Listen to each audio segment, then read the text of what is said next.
सद्भक्ति से होते हैं ऐसे चमत्कार कि सब हैरान रह जाते हैं। जब आस्था और विश्वास सच्चा हो तब ऐसा होता है जो कि विज्ञान की दृष्टि में असंभव होता है। जब सद्भक्ति करने वाले भक्तों पर कोई आपत्ति आती है तब कोई न कोई चमत्कार करके परमात्मा अपने सामर्थ्य का प्रमाण देता है।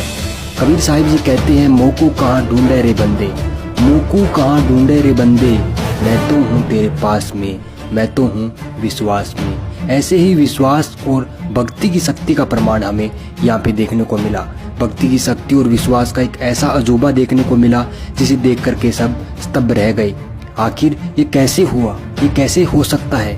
कबीर साहिब, कबीर परमात्मा के इस चमत्कार को देख करके सब भाव विभोर हो गए। आइए जानते हैं आखिर क्या थी वो घटना। नमस्कार जी। सत साहेब। कहाँ से आए हैं? जी मैनपुरी से हूँ मैं, यूपी डिस्ट्रिक्ट मैनपुरी से। क्या नाम आपका? मनोज दास। किस लिए आते हैं आप यहाँ? भगत जी परमात्मा साक्षात आए हुए हैं। हमें एक नहीं पता नहीं कितने सभी वेद पुराणों में मालिक ने चमत्कार दिखाए। सभी एक करके सभी नकली संतों को उन्होंने पर्दाफाश किया है। अपना ज्ञान प्रचार कर रहे हैं मालिक। कौन से परमात्मा की बात कर रहे हैं? संत रामपाल जी महाराज इस धरती पे आए हुए हैं, पूर्ण परमात्मा के अवतार हैं और हमें उन्हीं के शरण में जाने से पूर्ण मोक्ष होता है। ये वही भगवान है जिनकी भक्ति करने पर एक पिता के सामने उसके पुत्र की मृत्यु नहीं हो सकती है। इसका जीता जागता प्रमाण भगत जी हमारा बच्चा बैठा हुआ है। तो कैसा, यानी क्या हुआ था आपके साथ? एक्चुअली ये भगत जी हीटर चल रहा था मेरे घर में, तो घर के सभी सदस्य अंदर को थे। ये बच्चा 11 महीने का था उस समय। फिसलता हुआ एकदम भागता हुआ आ गया। इसने जाके एकदम लाल लाल सा देख के उसको पकड़ लिया अपने हाथ में। तो ये सब देखते हुए लगभग 9 से 10 मिनट हो चुके थे। तो वहाँ कोई था नहीं। इसकी मम्मी आई, एकदम देखा उसने आके। तो तब तक इसकी बॉडी से चारों तरफ से धुआं निकल रहा था। इसमें हीटर का स्प्रिंग अल्टा खाए हुए था। तो जैसे ही उसने देखा कि मेरे बच्चे को चारों तरफ से धुआं लग रहा है, कानों से, आंखों से, सिर से, छाती से, चारों तरफ से धुआं निकलने लगा। एकदम पूरा बॉडी बिल्कुल डैमेज हो चुका था। इसकी एक ये वाली आंख सही थी भगत जी, ये वाली बिल्कुल पूरी तरीके से डैमेज हो चुकी थी आंख। और उसके बाद जैसे उसने देखा तो उसके तो मानो होश उड़ गए। एकदम जमीन पे पछाड़ खा के गिर गई, रोने चिल्लाने लगी। तो वो सब सुनते हुए गाँव पड़ोस के मोहल्ले के सभी 10, 20, 50 लोग एकदम इकट्ठा हो गए। बोले ये क्या हो गया? तो जैसे ही बच्चे को देखा तो सभी लोग एकदम दंग रह गए। बोले ये तो चला गया, लाइट से इतना जबरदस्त करंट लगा, बच्चे का पूरा बॉडी जल के खत्म हो गया। उस समय भगत जी इसका आधा उंगली पूरी तरीके से राख हो चुका था। मेरे पास सभी इसके फोटोज हैं और जो भी है आपके सामने रखा हुआ है ये।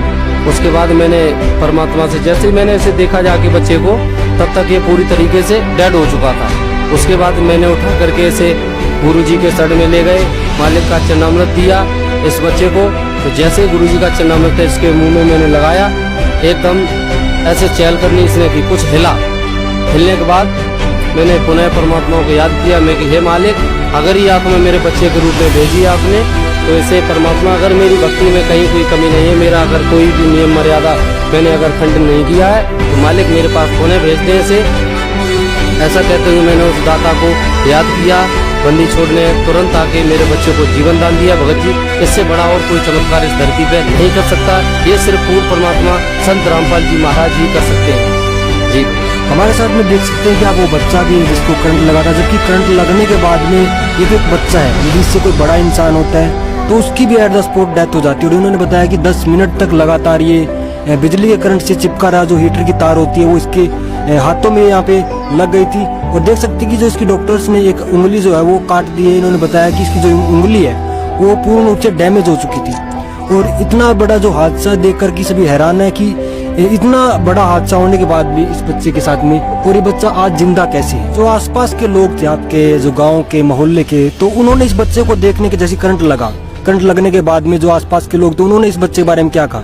जैसे ही देखा तो बोले, सबसे पहले तो आए, बोले मेरे को कुछ लोगों ने पीठ थपथपाई। बोले बेटा जो भी घटना थी वो हो गई, अनहोनी को कोई नहीं टाल सकता है, आप थोड़ा धैर्य से काम लीजिएगा और जो भी था होना वो हो चुका है। मैंने कहा आप क्या कह रहे हो, मेरे को समझ में ही नहीं आ रहा। मैं बंदी छोड़ का भगत हूँ, मैं इन सब चीजों पर विश्वास नहीं करता हूँ।